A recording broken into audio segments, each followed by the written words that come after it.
Hi everyone, I'm Susan Mulvihill. Boy, it is a cold, damp day here in Spokane, Washington. We have just a little bit of snow on the ground, but winter is definitely starting to get underway. Today's topic is garden birds, and specifically what you can do for them during the winter months. One of the most important things you need to do for birds during the winter is give them a water source. They need to be able to drink and yes, even bathe, especially on sunny days, and it helps keep them healthy. Now this is a heated bird bath, but it's a combination of two things, so you won't be able to find this exact model out on the web.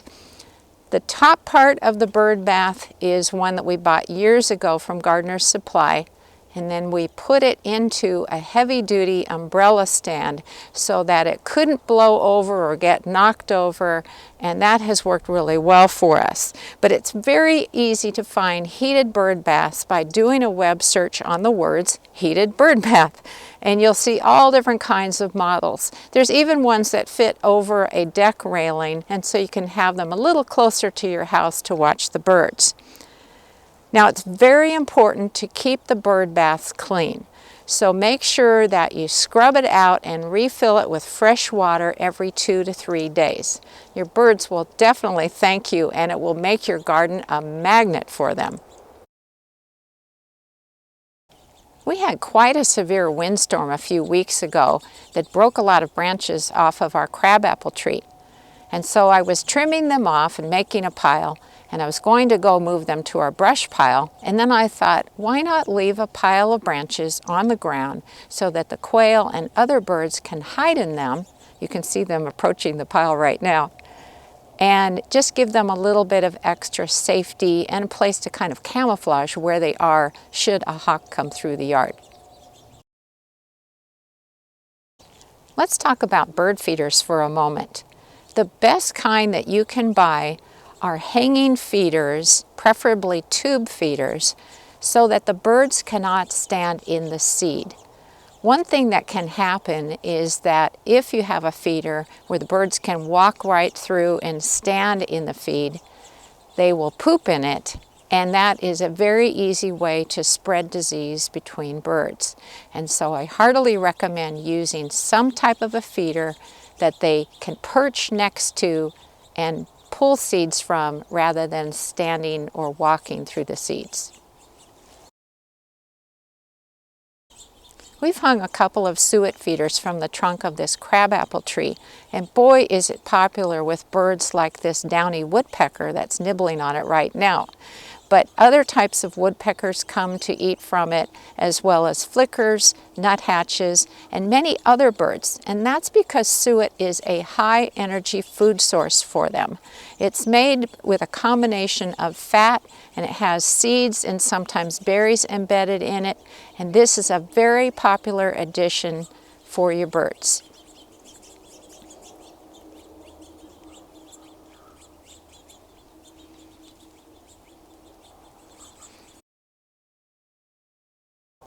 These two tube feeders near the center of the frame are filled with black oil sunflower seeds. And I just filled that front feeder up, and look at how much it's gone down already. But black oil sunflower seeds are very popular with a wide number of garden birds. And the nice thing is that it's relatively inexpensive and very easy to find. This feeder is made of a much finer mesh wire, and it's designed to hold Niger thistle. Thistle is so popular with goldfinches, redpolls, other types of finches, and so on.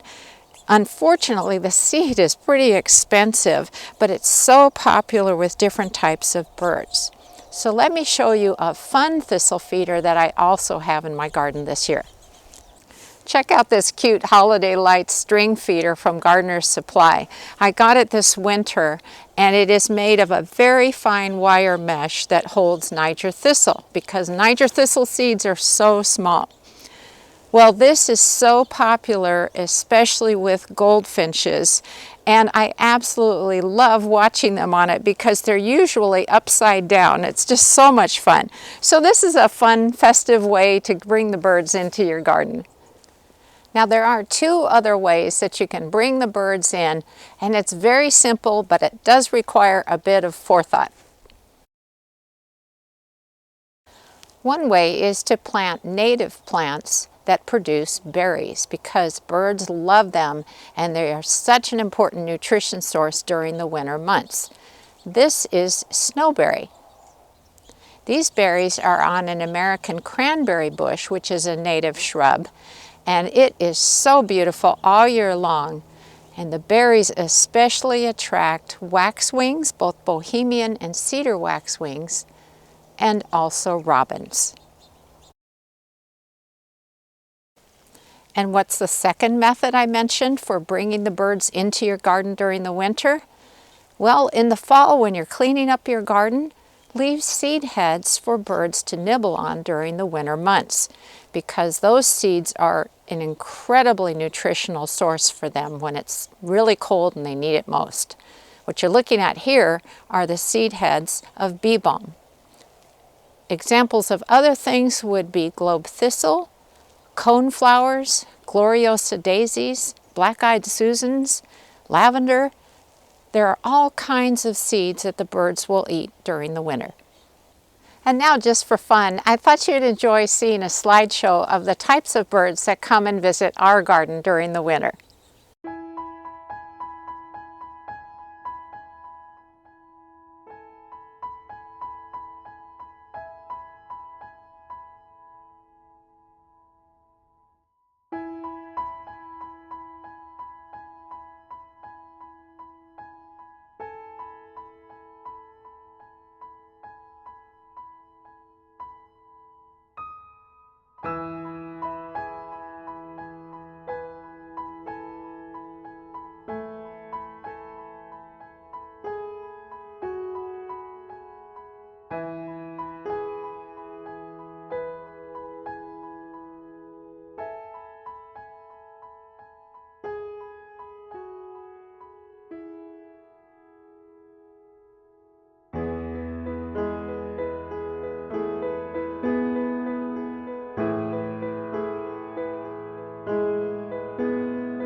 Well, that's all for now. I hope you have a wonderful holiday season, and I'll see you next time.